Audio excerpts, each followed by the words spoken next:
بسم الله والحمد لله والصلاة والسلام على رسول الله وعلى آله وصحبه ومن والاه أما بعد. On commence donc le cours 93 dans Tafsir al-Baqarah du Cheikh Salih al-Fawzan hafizahullah ta'ala.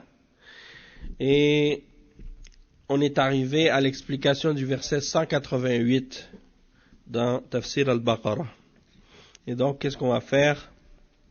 On va lire le verset, puis on va lire après l'explication.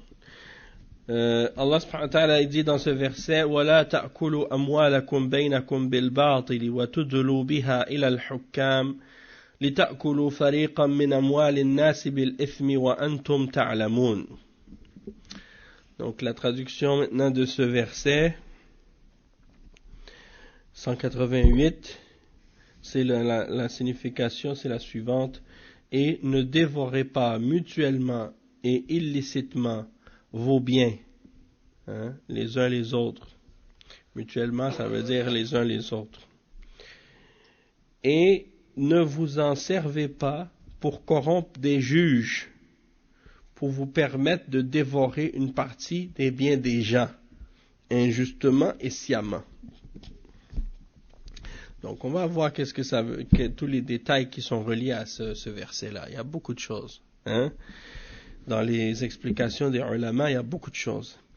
Cheikh il dit, Bismillah, alhamdulillah, rabbil alamin, wa sallallahu wa sallam ala abdihi wa rasulihi nabiyina Muhammad, wa ala alihi wa ashabihi wa man ihtada bihudahu wa tamassaka bi sunnatihi ila yawmiddin. Amma ba'd.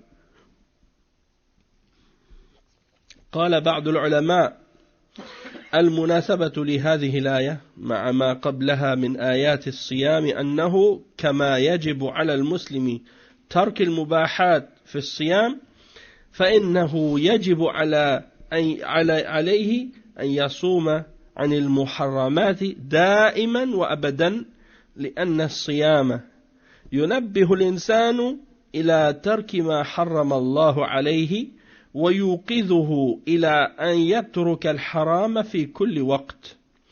Donc le cheikh il commence par le fait de mentionner la louange d'Allah, le Seigneur des mondes, et la bénédiction et le salut sur le prophète, son prophète, son serviteur et son messager, notre prophète Muhammad sallallahu alayhi wa sallam, et sur ses proches et sur ses compagnons et tous ceux qui ont été guidés par sa guidance et qui se sont accrochés à sa sunna jusqu'au jour de la rétribution.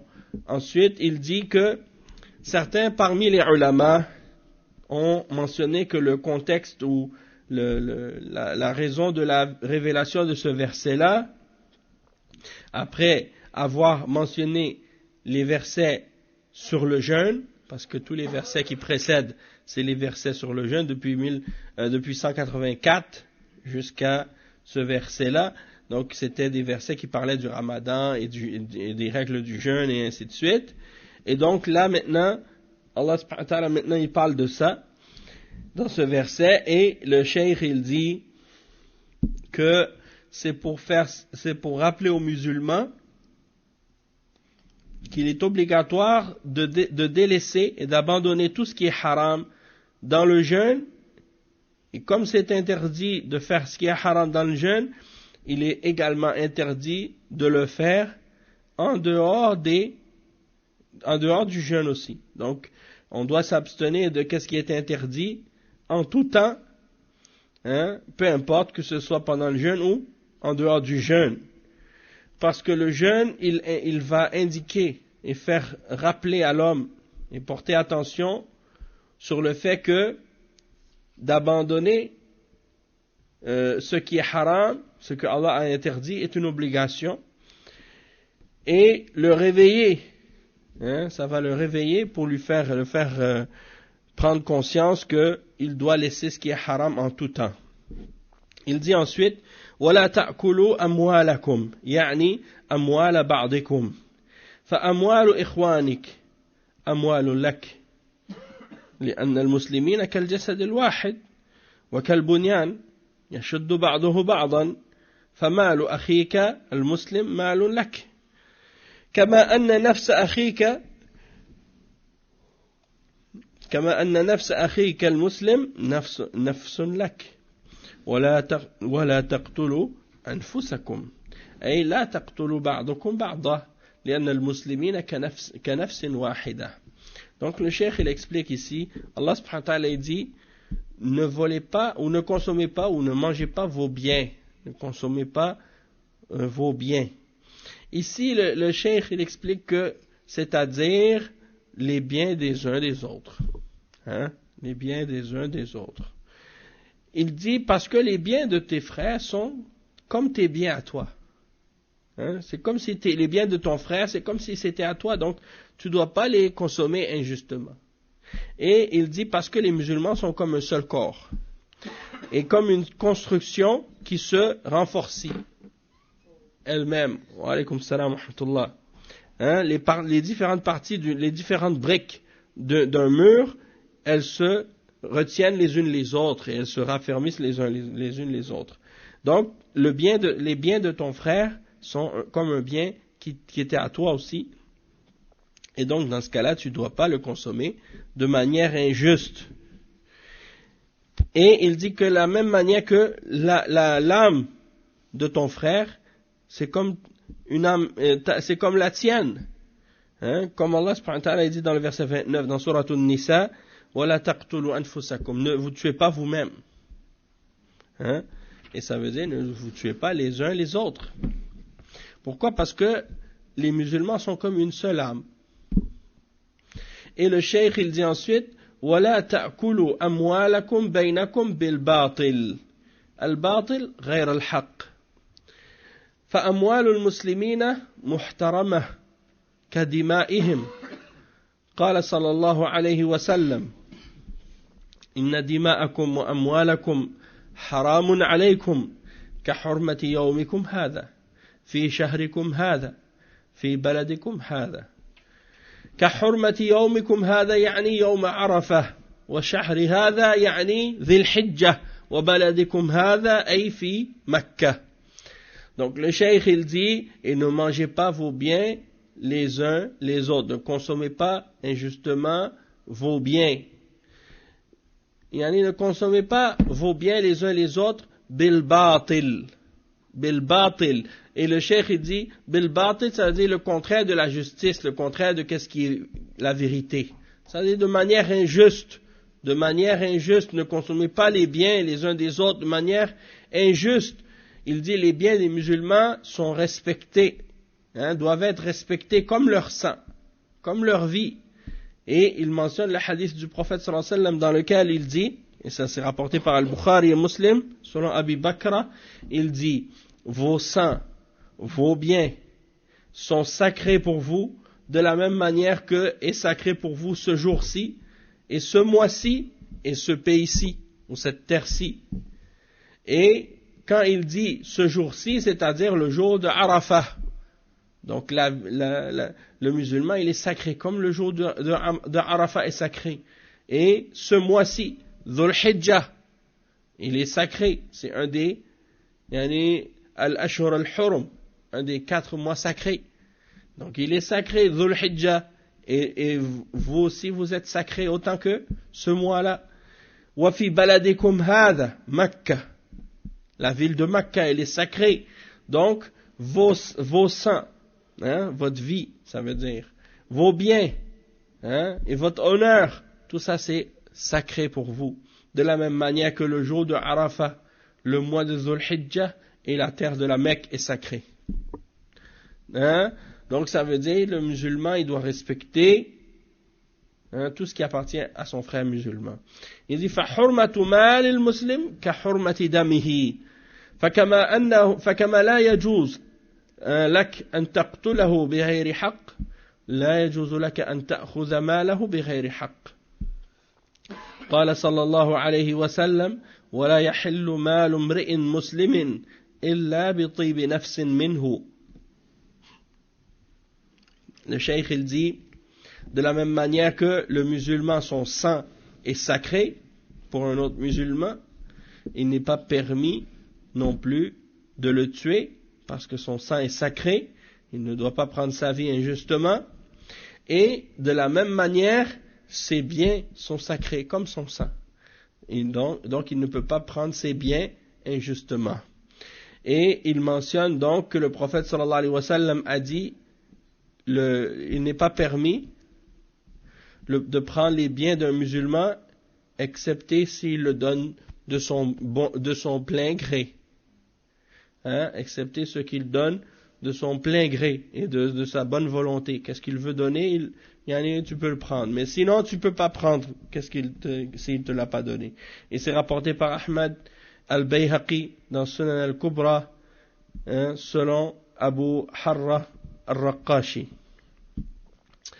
Il dit, وقال عليه الصلاة والسلام, et le prophète sallallahu alayhi wa sallam a dit également dans un autre hadith, j'ai été ordonné de combattre les hommes jusqu'à ce qu'ils témoignent que rien ne mérite d'être adoré excepté Allah et que Muhammad est le messager d'Allah sallallahu alayhi wa sallam, et d'établir la salat et qu'ils donnent la zakat. S'ils ont fait cela, ils seront préservés contre moi dans leur vie, leur sang et dans leurs biens, excepté pour un des droits de l'islam, et leur jugement appartient à Allah.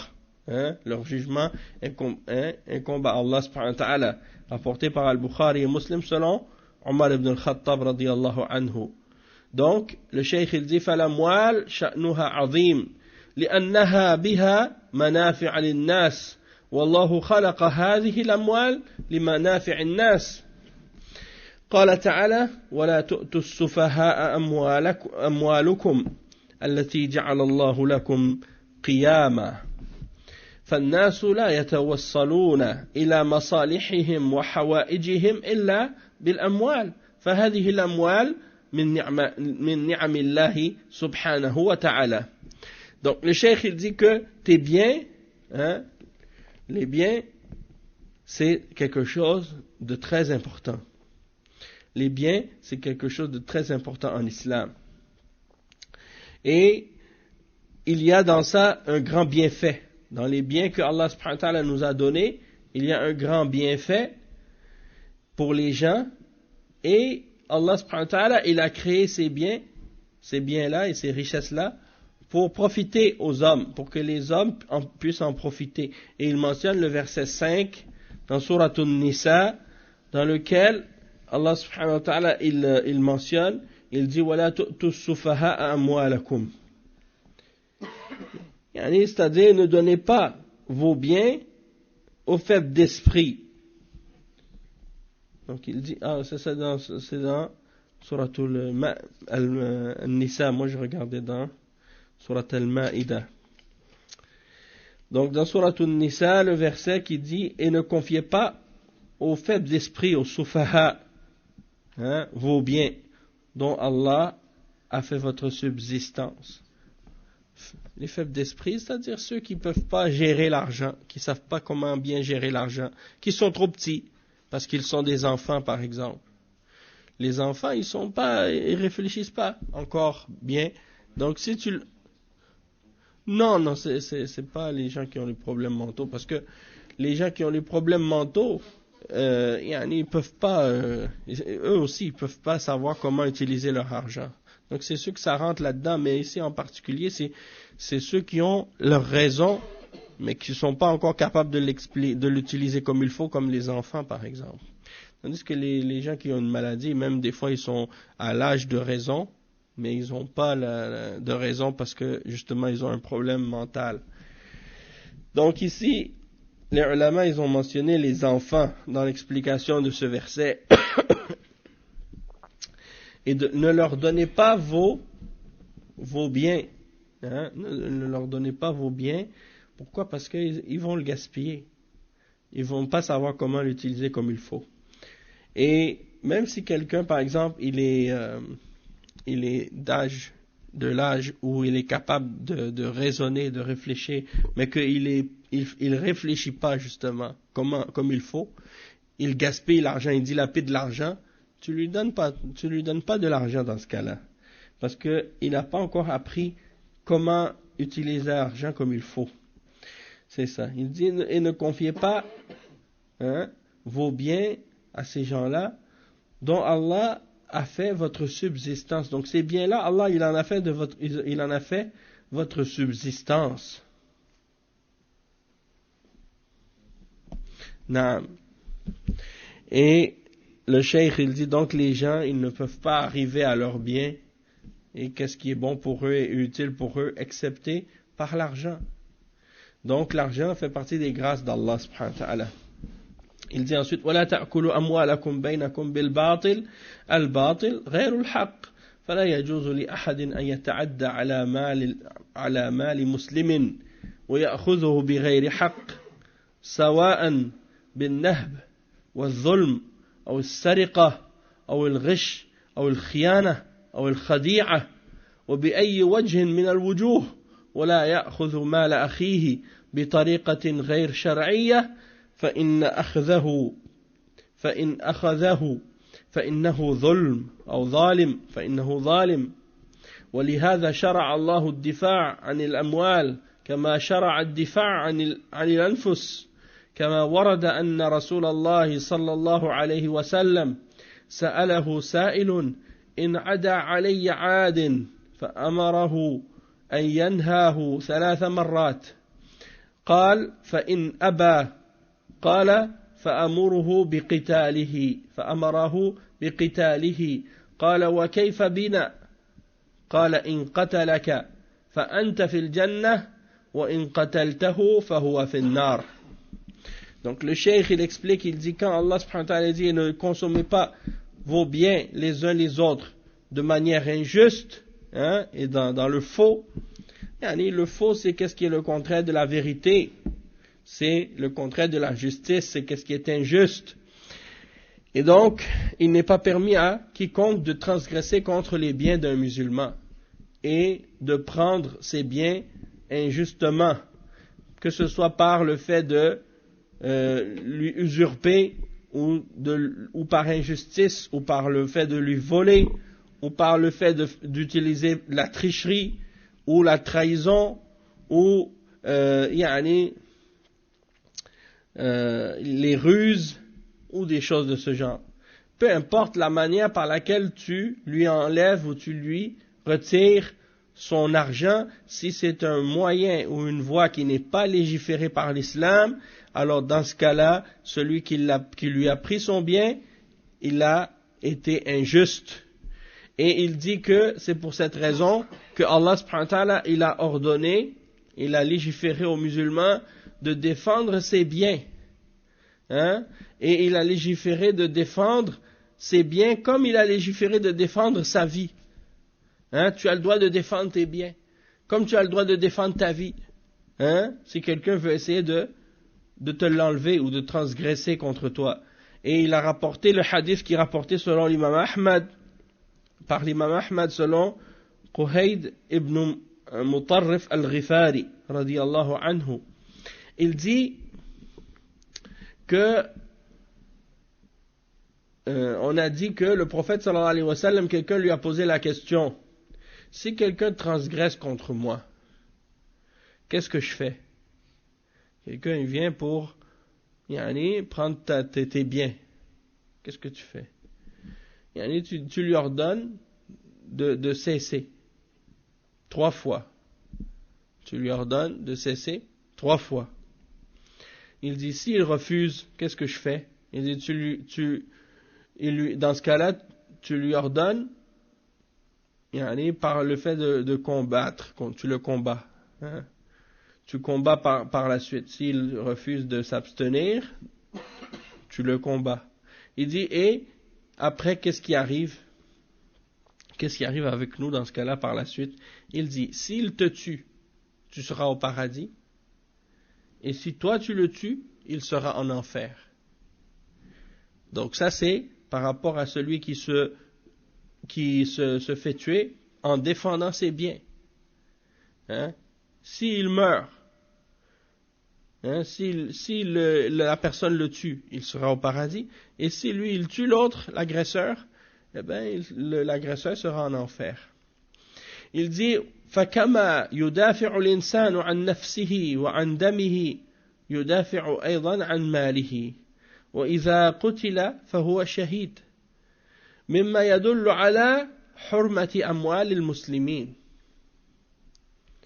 فلا يجوز أخذها بالباطل بغير حق بالنهب والسلب والسرقة وبالخيانة وبالغش في المعاملات والغش في البيع والشراء قال صلى الله عليه وسلم من غشنا فليس منا لا يجوز أخذها إلا بحق إما بطيب نفس من صاحبها وتبرع منه وهدية أو صدقة وإما بمبادلة بالبيع والشراء كما قال تعالى يا أيها الذين آمنوا لا تأكلوا أموالكم بينكم بالباطل إلا أن تكون تجارة عن تراض منكم فلا تقوم مصالح الناس إلا بذلك. Donc le cheikh dit de la même manière que l'homme il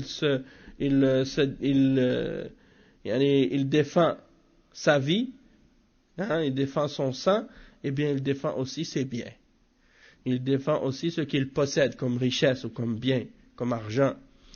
Et s'il se fait tuer alors qu'il était en train de défendre ses biens, il sera martyr. Il sera martyr.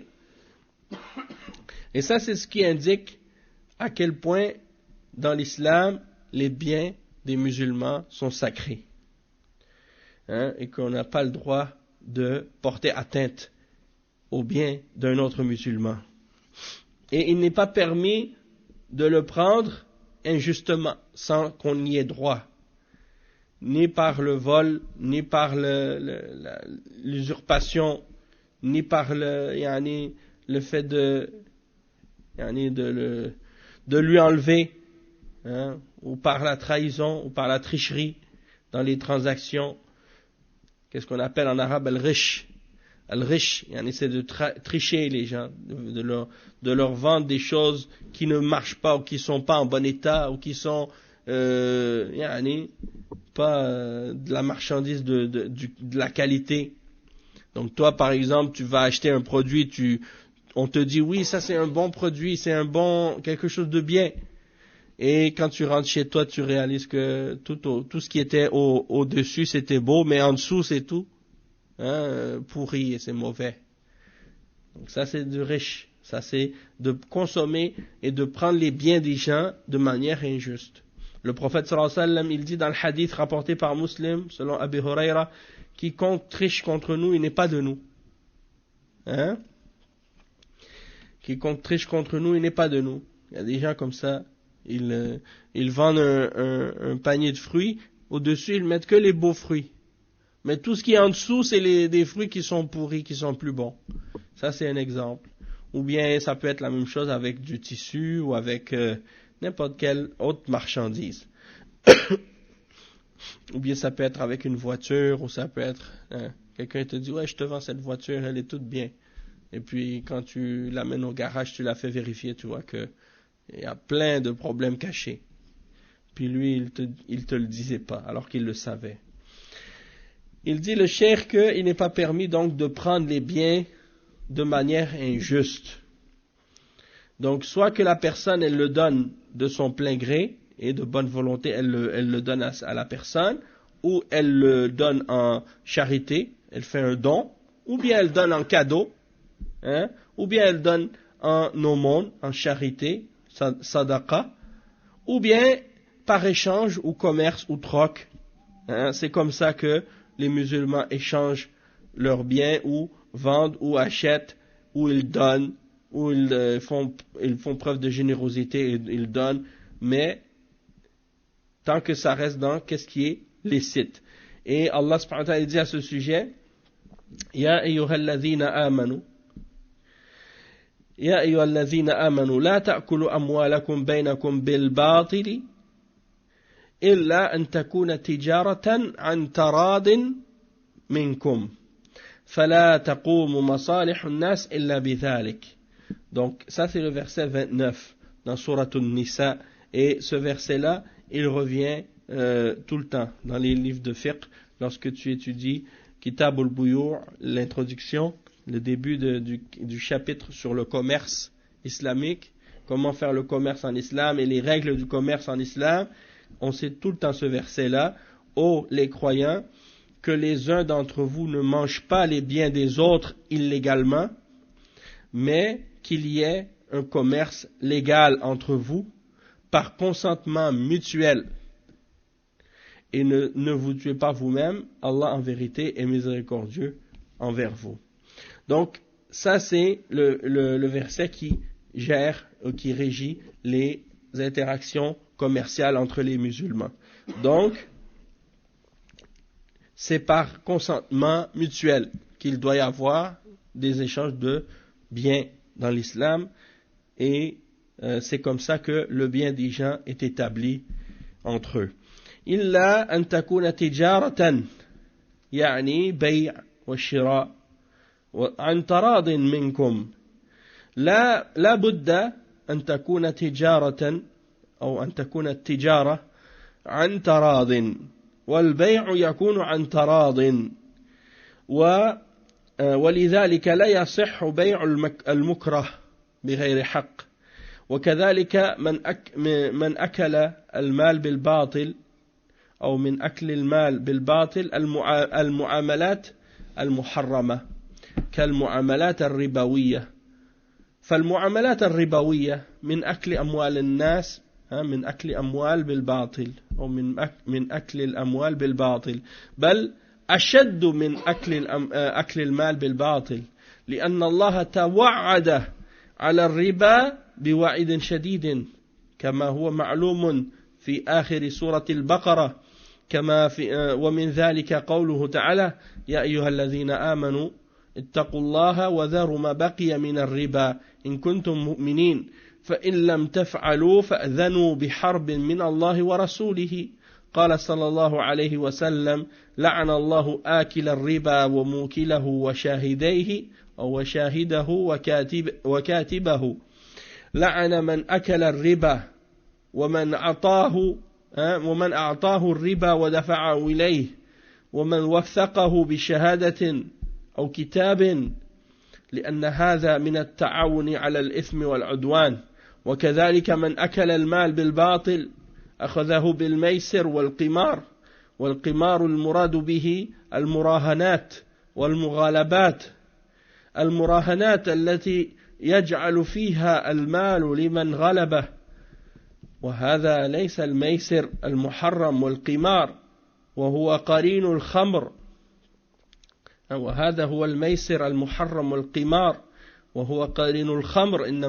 إنما يريد الشيطان أن يوقع بينكم العداوة والبغضاء في الخمر والميسر.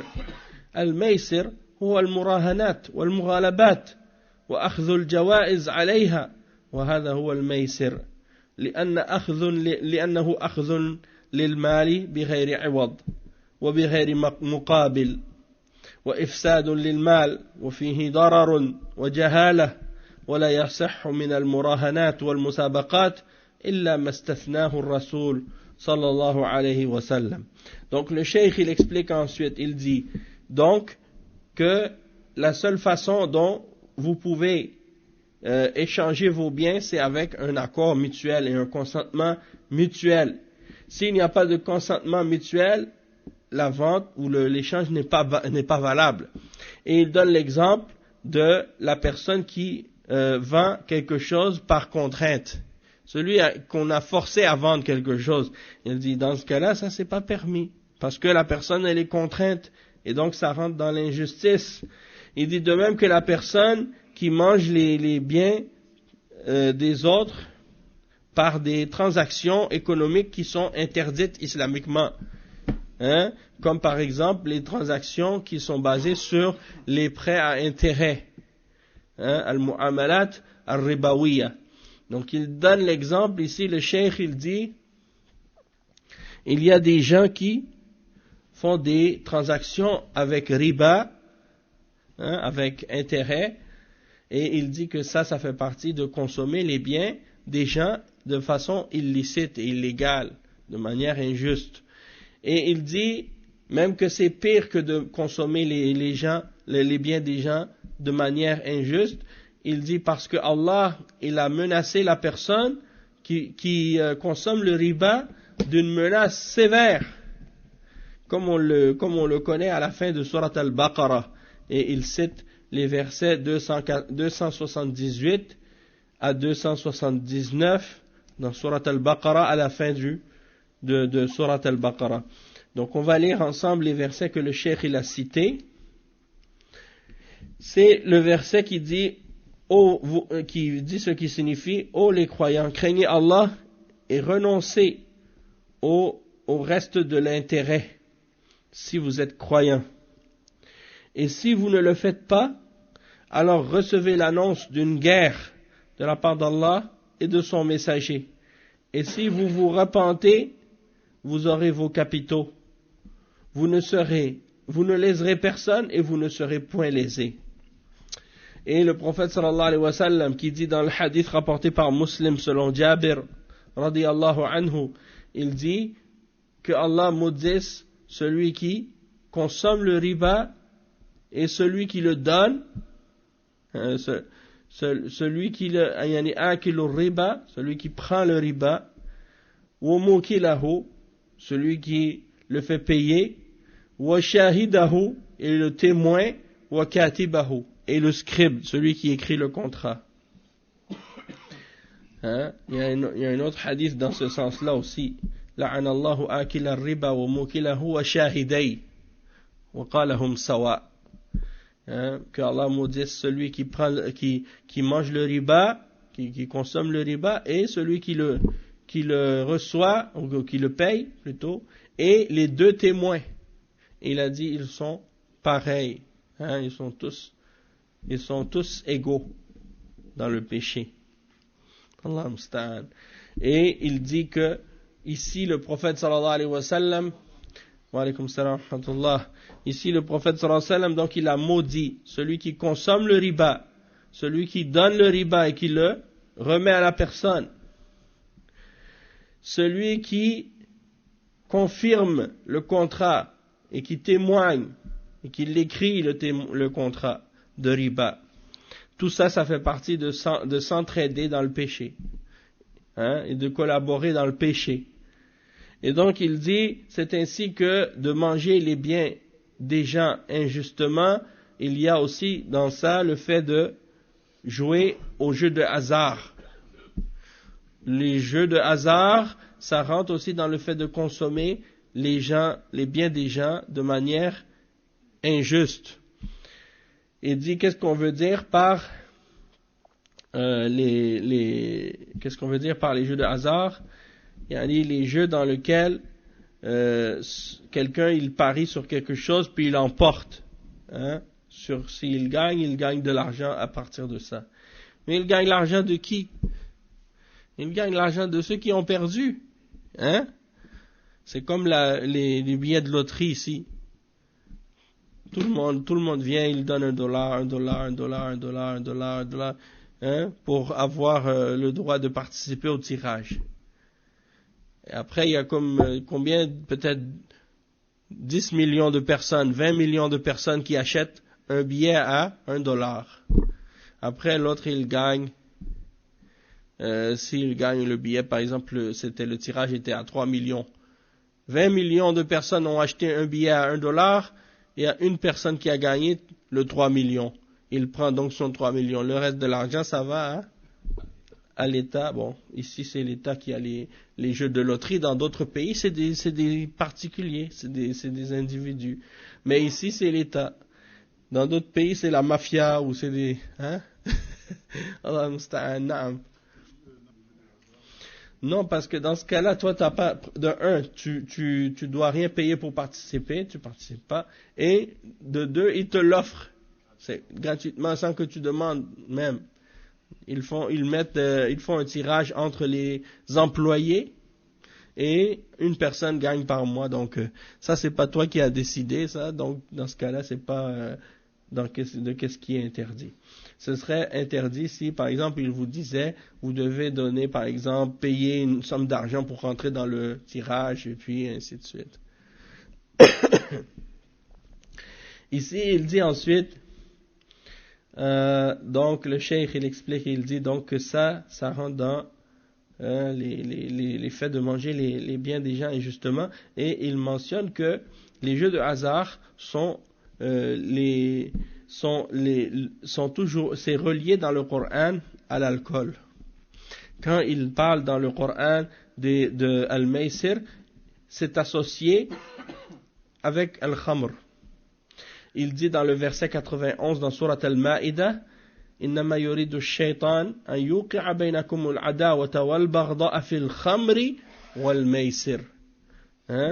C'est-à-dire que le shaitan, il veut uniquement mettre entre vous l'animosité et la haine par l'alcool et al-maysir, c'est-à-dire les jeux de hasard. Donc, le compagnon de les jeux de hasard dans le Coran, c'est l'alcool. Donc ces deux choses-là sont ensemble, mentionnées ensemble. Donc ça veut dire ça montre comment elles sont mauvaises. Et tu vois que beaucoup de musulmans, malheureusement, ils achètent des billets de loterie. Ils jouent aux jeux de hasard. Ils parient sur les courses de chevaux. Ils parient sur des trucs comme ça, yani, Allah musta'an. Le cheikh, il dit, donc, al-maysir, c'est de prendre des prix pour un tirage ou des choses de ce genre. Et donc, ça rentre dans qu'est-ce qui est interdit, dans qu'est-ce qui est al-maysir, les jeux de hasard. Les casinos aussi. Les casinos. Tu vas dans des endroits où ils ont des jeux de hasard comme ça. Tout ce qu'il y a dans ces endroits-là, c'est des jeux de hasard. Soit c'est des cartes, soit c'est des dés, soit c'est des roulettes ou d'autres trucs qu'ils ont. Et tout ça, c'est basé sur des jeux de hasard. Les machines, tu mets 25 sous là-dedans, tu tournes. Après, si c'est 3 images pareilles, là, tu gagnes le gros lot. Il y a même des machines comme ça dans les commerces, même. Des machines de loterie là dans les commerces comme ça. Donc c'est pour dire, les gens, il y en a qui dépensent beaucoup d'argent là-dedans, même qu'il y en a qui ont même perdu tout, qu'est-ce qu'ils possèdent. Ils ont parié leur maison, leur voiture, tout ce qu'ils possèdent. Ils ont tout perdu. Alors qu'ils avaient de l'argent, mais c'est une maladie pour certains. Ils ne peuvent plus se retenir de jouer. Allah musta'an. Donc, le cheikh, il dit donc que ça, c'est quelque chose qui signifie que ça rentre dans le fait de consommer les biens de quelqu'un de manière injuste. Pourquoi? Parce que tu donnes de l'argent, mais tu reçois rien en retour. Tu reçois pas une marchandise ou quelque chose en retour. Tu donnes l'argent, c'est comme les billets que les gens achètent pour gratter là. Tu achètes le billet, tu grattes, tu regardes, est-ce que tu as gagné ou non. Et puis, tu grattes et quand tu dis j'ai perdu, tu jettes le billet dans la poubelle. T'as rien acheté. Qu'est-ce que tu as fait avec ton argent? Est-ce que tu as acheté quelque chose que tu peux manger, que tu peux boire, que tu peux porter, que tu vas utiliser, qui est bénéfique pour toi? Non, t'as rien acheté, t'as acheté de l'air. T'as gaspillé ton argent. C'est comme si tu prenais un billet et que tu le jettes dans la poubelle. C'est ça la même chose. Pas de différence. Et ça, c'est du gaspillage. Et ça, c'est interdit. C'est de gaspiller l'argent. C'est un bien, c'est un mal. Parce que, en même temps aussi dans l'islam, c'est interdit d'acheter quelque chose que tu ignores. C'est-à-dire, tu sais pas qu'est-ce que tu achètes. C'est comme par exemple les machines. Il y a des machines comme ça. Je sais pas si vous les avez déjà vues. Tu mets $1 ou $2 ou des fois même $4. Et il y a une pince qui bouge à l'intérieur. Tu peux contrôler la pince. Il y a plein de petites poupées à l'intérieur. Ou des petits jouets. Donc tu mets ton argent là-dedans. Tu prends la manette ou la manivelle. Et là, tu fais bouger la pince, et là, tu appuies pour qu'elle descende. Et là, elle descend sur le jouet que tu veux, et puis là, elle se referme. Des fois, elle arrive à ramener la chose que tu veux. Et là, tu peux la retirer dans la machine. Mais souvent, le jouet, il tombe. À la fin, tu l'as pas. Et si tu veux rejouer, tu dois repayer. Donc peut-être que le jouet en question, peut-être si tu allais l'acheter dans un magasin, tu vas payer peut-être $2. Là, tu vas dépenser dans la machine peut-être $10, $15, $20 avant que tu réussisses à attraper ce jouet. Ça, c'est haram. Ça fait partie des sortes de ventes qui sont interdites par l'islam. Parce que tu sais pas qu'est-ce que tu vas acheter. Hein? Ça fait partie des choses interdites parce que quand tu achètes quelque chose, tu dois savoir qu'est-ce que tu vas avoir en retour. La marchandise doit être définie. Ça peut pas être indéfini. Donc, si c'est une transaction économique dans laquelle il n'y a rien qui découle, ou il n'y a rien qui vient en retour, où la marchandise, elle n'est pas définie, elle n'est pas connue, ça veut dire que ça rentre dans ce qui est interdit. Et donc, ça c'est des choses interdites. Il dit, sauf les courses, les choses dans lesquelles il y a des compétitions ou des courses dans lesquelles le prophète sallallahu alayhi wa sallam a permis qu'il y ait de la compétition et que le gagnant ait un prix pour cette compétition-là. Il y a des choses qu'il a mentionnées, le prophète sallallahu alayhi wa sallam, dans ces cas-là, ça c'est permis. Mais en dehors de ça, le reste c'est interdit. Et le cheikh il cite cet exemple-là justement. Il dit, وَذَلِكَ فِي قَوْلِهِ صلى الله عليه وسلم لا سبق يعني السبق يعني هو الجائزة التي تؤخذ على المراهنة وهذا هو السبق يعني الجائزة التي تؤخذ على السباق لا سبق إلا في خف أو حافر أو نصل ثلاثة أشياء والنصل هو الرماية والتسابق في الرماية يجوز أخذ الجائزة عليها لأن هذا من وسائل الجهاد والتدرب على آلات الجهاد وخف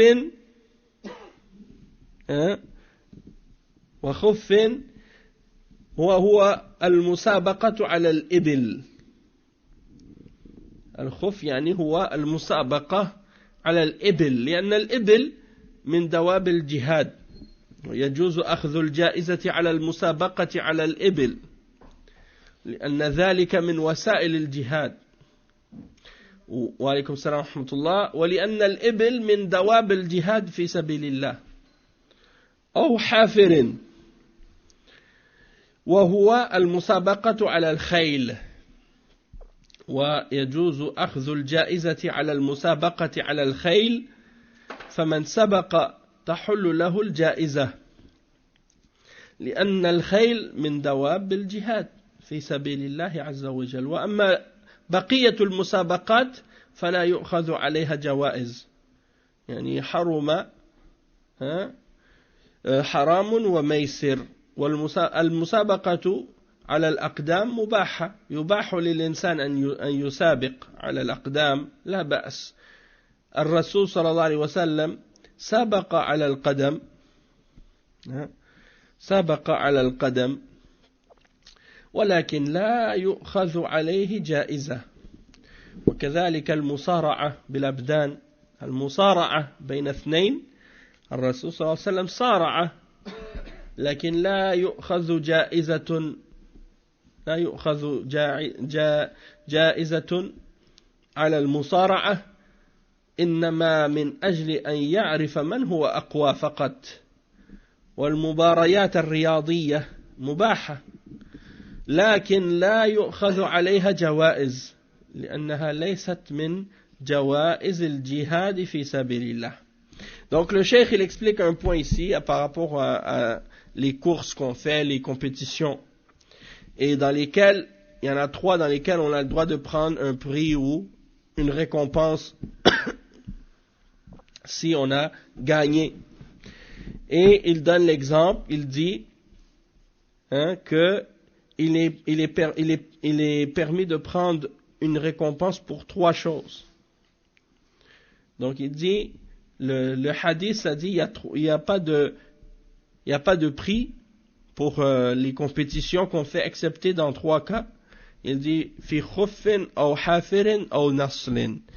Donc ces 3 choses-là, c'est quoi? Al-khuf, on a dit, c'est pour le chameau, les courses de chameau. Hafir, c'est les courses de chevaux. Et le 3e, c'est naslin, c'est les tirs à l'arc. Le fait de tirer des flèches. Et dans ces 3 choses-là, celui qui gagne, il peut avoir un prix.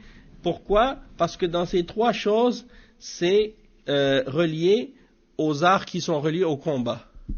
Et des choses qui sont reliées au combat. Parce qu'à l'époque, ils faisaient le combat avec les chameaux, avec les chevaux, et avec les chameaux et les chevaux et les arcs et les flèches.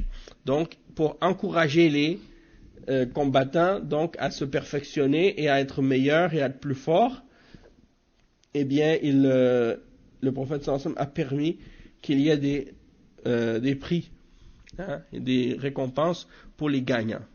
Mais les autres compétitions et les autres sports, c'est permis de compétitionner, comme la course à pied par exemple, ça c'est permis, mais tu peux pas donner un prix aux gagnants dans ces courses-là. Ou bien il donne d'exemples aussi que le prophète sallallahu alayhi wa sallam, il a fait des courses à pied, mais on prend pas de prix si on a gagné. La même chose pour la lutte. La lutte entre 2 personnes pour savoir lequel est plus fort. Ça c'est permis. Sauf que celui qui gagne, il va pas prendre de prix. La même chose pour les autres compétitions sportives. Il dit la raison pourquoi on ne prend pas de prix pour les autres, c'est parce qu'elles ne font pas partie des choses qui entraînent ou qui ont rapport avec le djihad. Il dit والرسول صلى الله عليه وسلم حصر أخذ الجوائز في المسابقات على 3 أشياء. المسابقة في الأسلحة، والمسابقة في ركوب الإبل، والمسابقة بركوب الخيل. هذه 3 يجوز أخذ الجوائز عليها والتشجيع عليها لأنها من التدرب على الجهاد في سبيل الله. وأما بقية الرياضات وبقية المباريات وبقية المصارعات والمسابقة على الأقدام فهذه مباحات، ولكن لا يجوز أخذ العوض عليها لأنه من الميسر الذي حرمه الله سبحانه وتعالى وهو من الباطل، ويدخل في قوله ولا تأكلوا أموالكم بينكم بالباطل. Donc ici il faut faire attention par rapport à ça. Le fait que le prophète sallallahu alayhi wa sallam il a permis de donner un prix aux gagnants dans la course de cheval, ça ne veut pas dire que c'est permis de parier sur les chevaux. C'est pas la même chose. Parce qu'il y en a comme ça, c'est ce qu'ils font. Ils vont dans les courses de chevaux. Peut-être ici, il y avait l'hippodrome avant, où les gens allaient. Je ne sais pas s'il existe encore, mais je sais qu'en France, il y en a des endroits comme ça pour les courses de chevaux. Oui, c'est ça. Les gens vont, ils donnent de l'argent, ils reçoivent un ticket. Si leur cheval gagne, ils gagnent de l'argent. Si le cheval perd, il perd. Et ça, c'est pas permis, ça rentre dans le maïsir, ça rentre dans les jeux de hasard. C'est pas permis de jouer à ce genre de choses. Donc, le cheikh il a mentionné donc qu'il y a ces 3 choses là dans lesquelles il est permis de faire la compétition et de donner un prix aux gagnants, mais ça c'est 3 choses spécifiques comme on a dit, les compétitions avec les armes, les compétitions avec les courses de chevaux et les compétitions avec les courses de chameaux. Ça c'est on donne un prix aux gagnants pour l'encourager, parce que ça fait partie de l'entraînement dans le djihad fi sabilillah. Mais les autres sports et les autres compétitions, c'est permis de les faire, ces compétitions-là, mais c'est pas permis de prendre quelque chose en échange, un prix ou de gagner quelque chose en retour. Ça rentre dans al-maysir, ça rentre dans les jeux de hasard. La même chose pour les gens qui parient sur les matchs de sport. Il y a des gens, par exemple, s'il y a une équipe de sport qui joue soit au foot, ou bien le hockey, ou bien ici au Québec c'est le hockey, ou bien d'autres choses, ils disent, bon, moi je parie tant sur telle équipe, qu'elle, elle va gagner ce soir. Et donc, le gagnant, s'il gagne, il va recevoir l'argent des autres. Et s'il perd, il va payer aux autres. Ça rentre dans al-maysir, c'est haram. C'est interdit ces choses-là. Et ça rentre dans, le cheikh, qu'est-ce qu'il dit? وَيَدْخُلُ فِي قَوْلِهِ وَلَا تَأْكُلُوا أَمْوَالَكُمْ بَيْنَكُمْ بِالْبَاطِلِ. Et ça rentre dans ce que Allah a interdit, ne consommez pas vos biens les uns les autres de manière injuste. وكذلك من أكل المال بالباطل بيع المواد والبضائع المحرمة لأن الله إذا حرم شيئا حرم ثمنه فلا يجوز بيع الخمر ولا بيع الدخان ولا يجوز بيع الدخان لأنه حرام ولا يجوز بيع القات لأنه حرام ولا يجوز بيع الصور ولا يجوز بيع الصور المحرمة ولا يجوز أخذ المال على أفعال محرمة كمهر البغي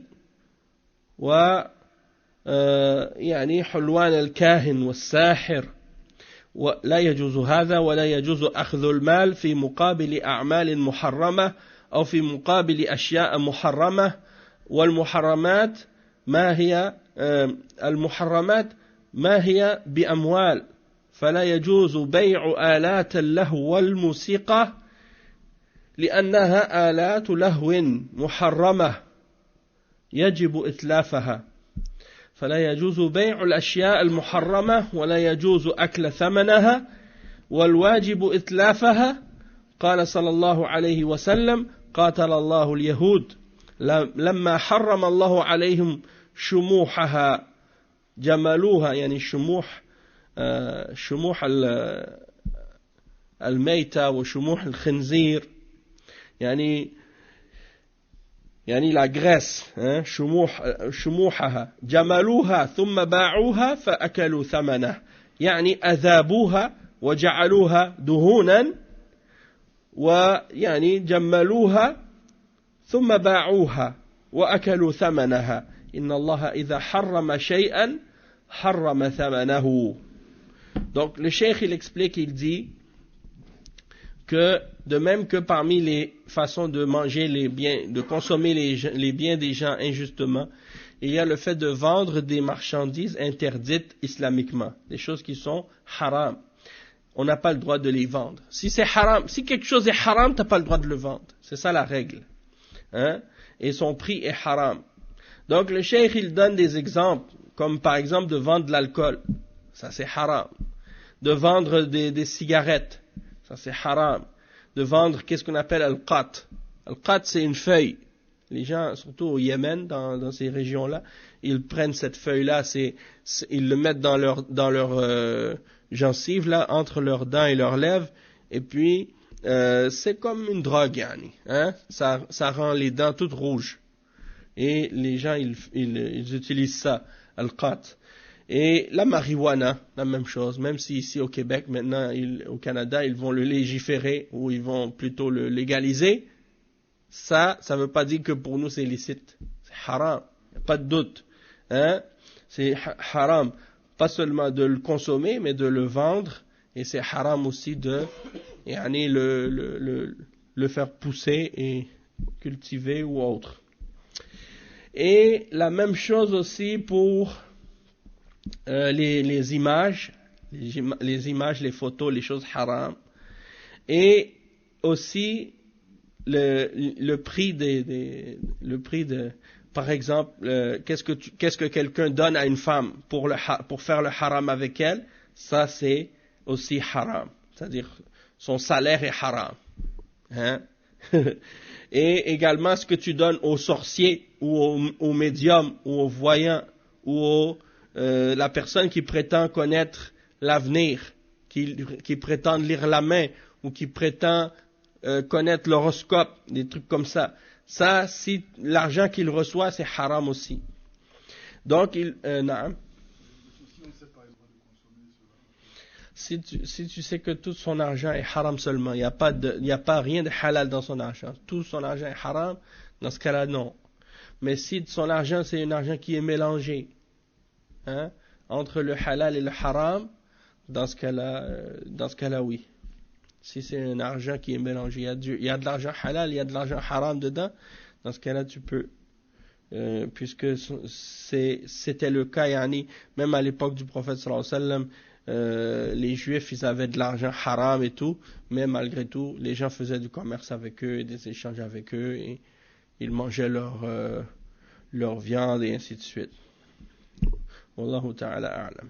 Il dit, wala yajuz hada, donc il dit, c'est pas permis de manger de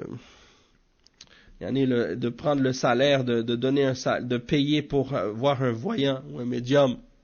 Il y a plein d'annonces comme ça dans les journaux, les magazines. Des gens, subhanallah, même des fois ils ont des noms musulmans. Ils disent si tu veux avoir du bien dans tes affaires personnelles, dans tes affaires amoureuses ou je sais pas quoi, viens voir telle personne, il donne le nom de la personne, un marabout ou je sais pas quoi, il prétend pouvoir t'aider et te dire ton avenir ou te donner des solutions à tes problèmes. Mais ça là, c'est déjà en partant, c'est du shirk.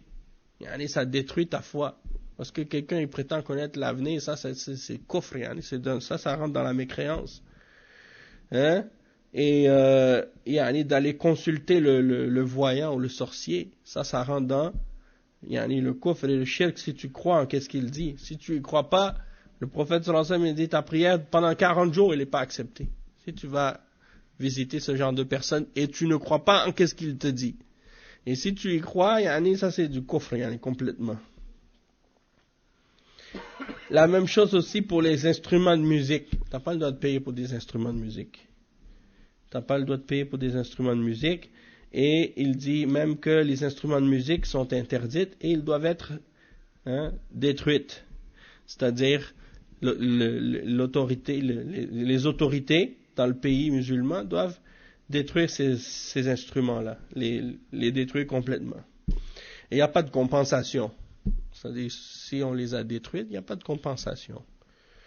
فَلَا يَجُوزُ بَيْعُ الْأَشْيَاءِ الْمُحَرَّمَةِ. Donc, c'est pas permis de vendre les choses interdites islamiquement, ni de consommer leur prix, l'argent que tu gagnes en les vendant. Et il est obligatoire de les détruire. Et il mentionne le hadith qui est rapporté par Al-Bukhari, selon Jabir, que le prophète sallallahu alayhi wa sallam a dit que Allah maudisse les Juifs lorsque Allah leur a interdit la graisse des animaux morts ou bien la graisse du porc. Eux, qu'est-ce qu'ils ont fait? Ils l'ont fait fondre et ils l'ont vendu et après ils ont mangé son prix. Donc ils n'ont pas mangé le porc. Les Juifs, ils n'ont pas mangé le porc lui-même.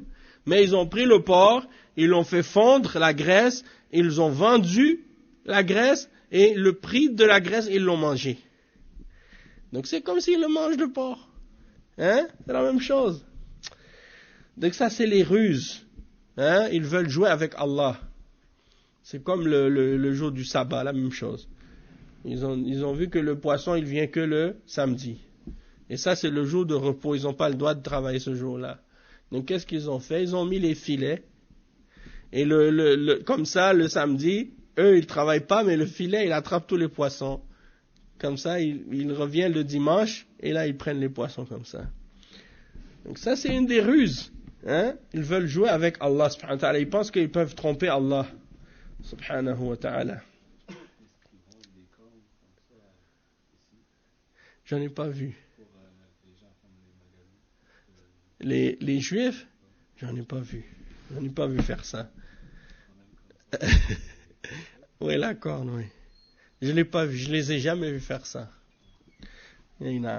Donc, ça c'est un exemple. Et il y a un autre hadith qui est rapporté par Al-Bukhari et Muslim selon Jabir, qui dit Inna Allah idha harrama shay'an harrama thamanahu. Lorsque Allah interdit une chose, il interdit son prix. Hein? L'argent que tu gagnes de cette chose-là, c'est interdit aussi. Donc on va s'arrêter ici pour aujourd'hui. On continuera demain, Inch'Allah, le tafsir, après le dars de Aqidatu Ahl Sunnati wal Jama'a, Inch'Allah, samedi et dimanche. On continue tafsir al-Baqara, bi'idhnillah. سبحانك اللهم وبحمدك أشهد أن لا إله إلا أنت أستغفرك وأتوب إليك وصلى الله وسلم على نبينا محمد وعلى آله وصحبه أجمعين والسلام عليكم ورحمة الله وبركاته.